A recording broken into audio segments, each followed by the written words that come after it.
Assalamualaikum. Waalaikumsalam. Sehat semuanya? Alhamdulillah Pak. Sehat. Sehat ya. Sebelum kita mulai, tolong dirapikan pakaiannya yang masih puncak pancing, yang bajunya masih keluar tolong dirapikan ya. Baik, satu orang pimpin doa. Baik, sebelum mulai belajar, maka kita berdoa. Berdoa dimulai. Amin. Selesai. Baik, Bapak absen dulu ya. Alfi Khalis, Hadir Pak. Jarkasi, Hadir Pak. Panjul, semuanya masuk? Mamat Pak, masuk Pak. Masuk. Baik, oke. Baik sekalian, syukur alhamdulillah pada kesempatan hari ini kita bisa berkumpul lagi dalam rangka menuntut ilmu. Dan alhamdulillah kita bisa bertemu di pekan ini. Mari kita sama-sama tingkatkan lagi belajar kita, semangat belajar kita sehingga apa yang kita lakukan menjadi amalan atau catatan baik di sisi Allah SWT. Nah, pada pagi hari ini kita insya Allah Bapak akan membahas tentang syarat-syarat sholat, yang dimana insya Allah Bapak nanti akan menggunakan metode Rashboard namanya, gitu ya. Nah, insya Allah mudah-mudahan dengan kita belajar sholat ini kedepannya dan kita melaksanakan ibadah sholat bisa melaksanakan dengan baik dan benar ya. Baik anak-anak sekalian, langsung saja di sini sebelumnya udah ada yang tahu apa itu pengertian sholat secara bahasa? Bapak. Belum? Belum.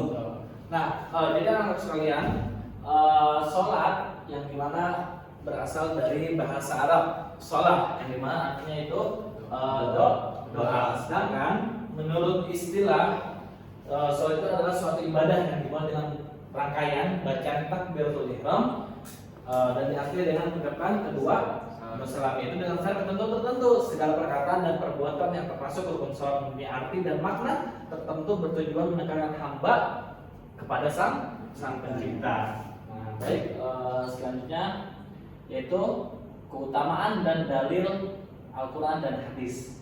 Baik anak-anak sekalian, sholat itu salah satunya juga menjadi salah satu untuk kita, yaitu salah satu mencegah perlakuan kita dari perbuatan yang keji dan mungkar. Allah SWT berfirman, Bismillahirrahmanirrahim.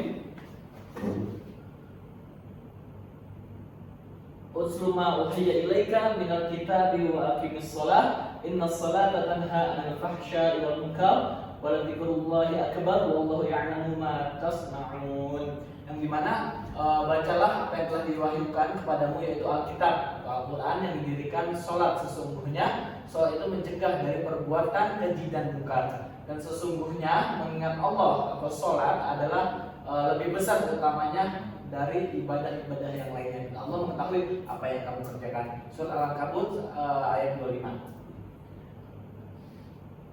Baik, nah kita masuk ke dalil.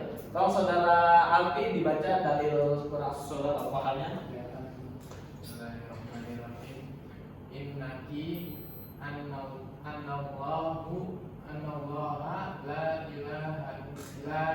ilaha illa ana fa'buduni wa aqimis sholata li dzikri. Artinya sungguh aku ini Allah, tidak ada Tuhan selain aku, maka sembahlah aku dan laksanakanlah sholat untuk mengingat aku. Kan surat Toha. Ya. baik, yang kedua itu adalah hadis Rasulullah SAW di mana beliau mengucapkan, saudara Jarkasi tolong dibaca. Kum ya Bilalu fa'arihna bis sholati. Artinya, Wahai Bilal, berdirilah, nyamakanlah kami dengan mendirikan sholat. nah ini adalah salah satu hadis Rasulullah SAW dalam riwayat Abu Dawud. Baik anak sekalian, kita masuk ke pembahasan, yaitu syarat-syarat sholat. Syurut fi shalah tamaniyah. Yang pertama yaitu suci dari dua hadas besar dan kecil. Ada yang tahu di sini hadas besar contohnya apa? Junub.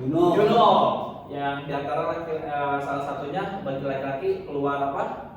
Keluar mani dari kemaluan tersebut gitu ya. Nah, contoh hadas kecil yaitu seperti apa? Buang air kecil, betul. Nah, masuk yang kedua yaitu suci dari hadas, suci dari najis pada pakaian, badan dan tempat. Nah, ketika kita melaksanakan ibadah sholat, kita pastikan dalam diri kita, baik itu di pakaian, badan kita, bahkan tempat yang kita akan melakukan sholat tersebut, itu itu harus terhindar dari najis, baik itu najis ainiyah maupun najis hukmiyah. Nah, yang ketiga yaitu menutup aurat. Nah, yang dimana laki-laki itu auratnya dari antara pusar sampai lutut. Dan di perempuan yaitu dari ujung kepala hingga ujung kaki, kecuali kedua telapak tangan dan wajah. Bagi madhab yang kita anuti Imam Syafi'i. Nah, yang keempat yaitu menghadap kiblat. Yang dimana kiblat itu kita menghadap kemana? Kiblat kita ke Ka'bah. Yang dimana bagian kita ini khususnya di Bekasi kita menghadap barat, dimana arah dengan terbenamnya matahari. Nah, selanjutnya itu masuk waktu. Nah, kita contoh, misalkan Jarkasi ingin melaksanakan ibadah sholat zuhur, apakah boleh kita melaksanakan sholat zuhur di waktu duha? Enggak boleh, karena menjadi salah satu syaratnya itu harus masuknya waktu, gitu ya. Terus yang kedua kita mengetahui bahwa sholat itu sholat fardu. Contoh, misalkan jangan sampai kita salah saat ada sholat duha itu kita anggap sholat fardu, itu nggak sah, gitu ya. Nah, anak sekalian, selanjutnya yaitu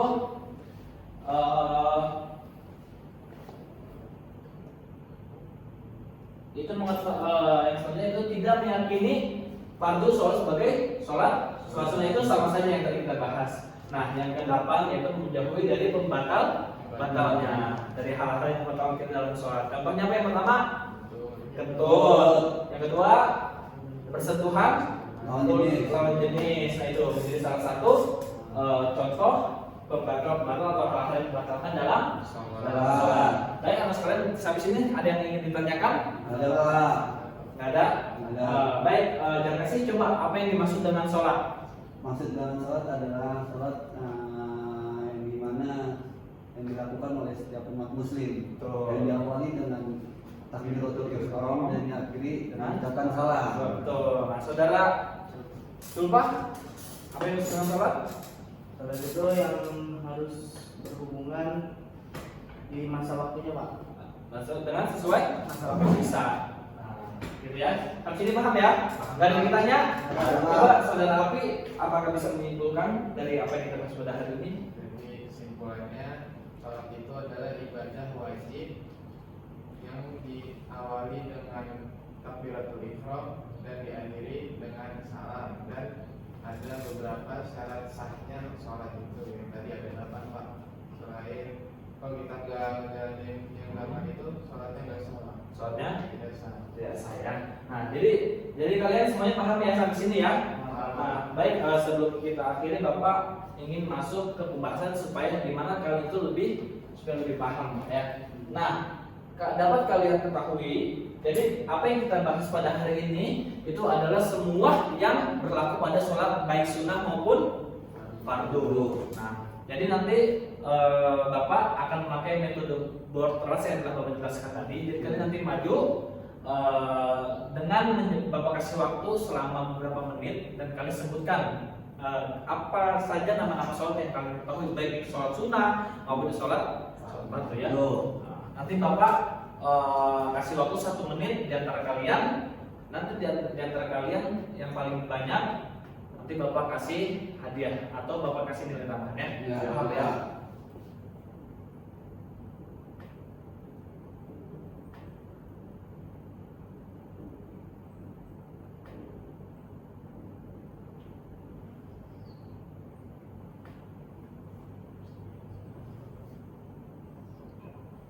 Jadi nanti di sini Alfi Darkasi Sulfa. Baik, kalian maju ketiga. Ya, Bapak kasih waktu 1 menit nanti. Enggak, pokoknya kalian bertiga 1 menit. Jadi nanti sebutkan apa saja sholat baik sunnah maupun fardu ya. Ini nanti yang paling banyak Bapak kasih nilai yang terbaik ya. Baik, dimulai dari sekarang 1 menit.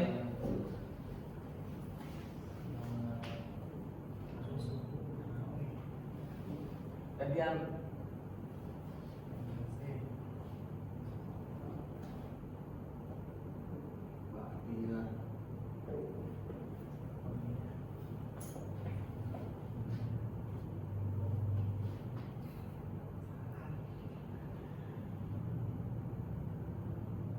nulis ya. Kamu paling banyak tulis itu yang kemenangan. 1 menit ya, setengah menit lagi.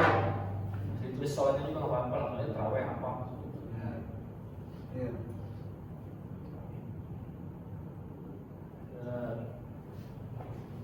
Ayo 20 detik lagi.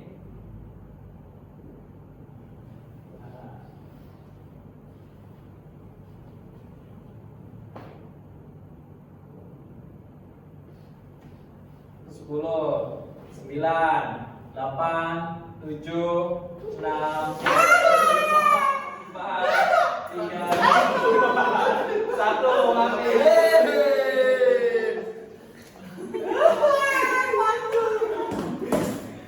Baik ya, kita hitung ya. April berapa? 1, 2, 3. 3 langsung ya. Terima kasih. 1, 2, 3. Julfa 1, 2, 3. Masing-masing. Sering. Jadi Bapak tetap kasih nilai kalian yang terbaik semuanya. Sampai sini paham ya semuanya ya? Paham, Pak. Insya Allah di minggu depan kita akan membahas tentang bab wudhu. Nah, kalian nanti tolong kerjakan soal atau tugas dari Bapak paket halaman 128. Tolong kerjakan, minggu depan akan dikumpulkan ya. Baik, sampai sini tidak ditanyakan. Paham semuanya ya? Jadi sholat itu apa? Adalah doa. Dan rangkaian suatu ibadah dimulai dengan takbiratul ihram diakhiri dengan salam. Baik, Alfi tolong tutup doa. Baik.